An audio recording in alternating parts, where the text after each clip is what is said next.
Pag-usapan natin yung SONA ng ating Pangulo at isa po dyan, mga kababayan, nagulantang tayong lahat. Akala natin hindi kasama no? O eto, yung Pogo, mga kababayan. Ban ang Pogo. O yan. Ban ang Pogo. Wala nang papalag. O. Ha? Yan ang isa sa magandang inanunsyo ng ating Pangulo, mga bossing. Sabi dito, 5 months deadline sa Pogo. Sapat na para tukuyin yung mga big boss, PAOK. Hindi naman po ibig sabihin, mga bossing, na pagka-announce ng Pangulo, okay, wala ng Pogo, tapos na. Ganun-ganun na lang po yun, mga kababayan. Hahagilapin, hahanapin, at huhulihin pa din po at tutugisin yung mga tao na nasa likod nitong mga illegal na Pogo, mga bossing.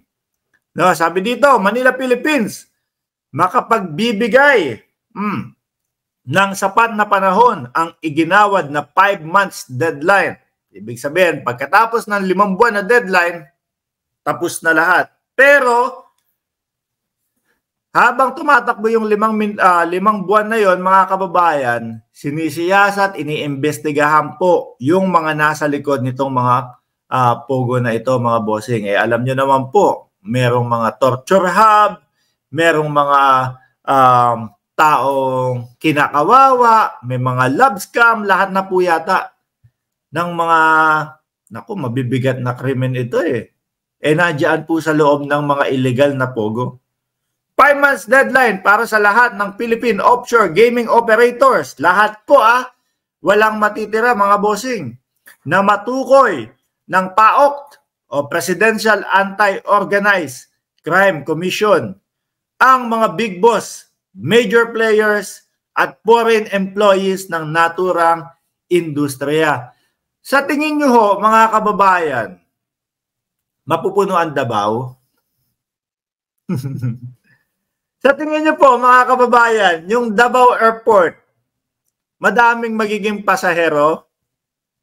Di ba ho, itong mga nakaraang mga buwan, mga bossing, ang Davao po sinasabi, bakit ganun?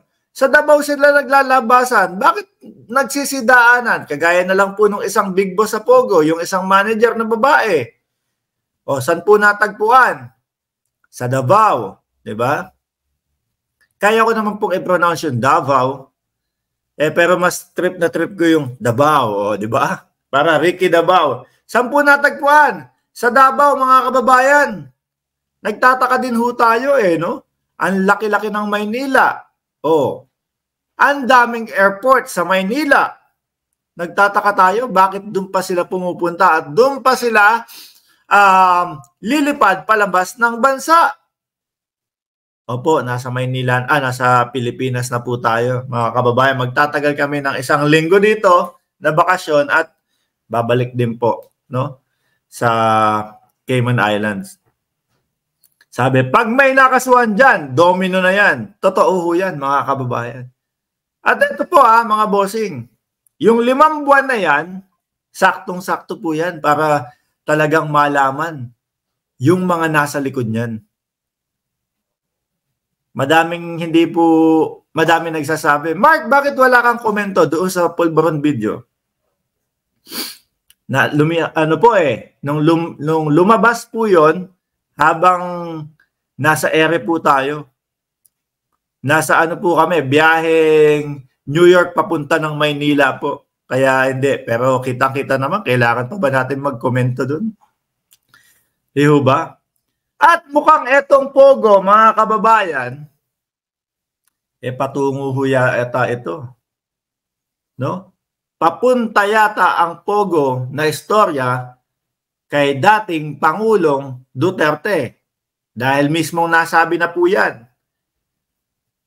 ng ating Senadora Risa Ontiveros, mga kababayan. At nakikita din yung mga ibang connection, no? From Alice Guo at iba't ibang mga papeles na nakikita doon sa Pogo.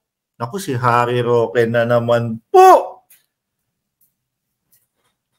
Kayo ho ba, mga kababayan, Agree kayo kung sasabihin ko na mukhang patapon na din ang buhay ni Harry Roque.